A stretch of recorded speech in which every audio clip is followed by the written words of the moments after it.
Hi friends, இன்றைக்கி நம்ம என்ன பார்க்க போகிறோன்னா எங்கள் ஊர் மாமண்டூரில் நடந்த துரியோதனன் படுகளம் அதுதான் நம்ம பார்க்க போகிறோம்.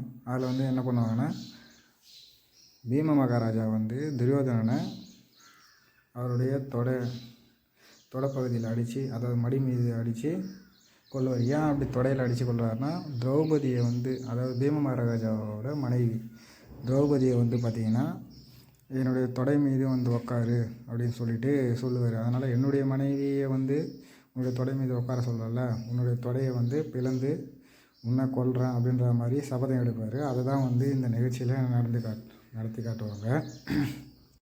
அப்புறம் அவர் இறந்தது, அதாவது துரியோதனன் இறந்ததுக்கு அப்புறம் பார்த்திங்கன்னா அவங்க அம்மா காந்தாரி அழுவாங்க, என்னுடைய மகன் இறந்துட்டானே அப்படின்னு சொல்லிட்டு.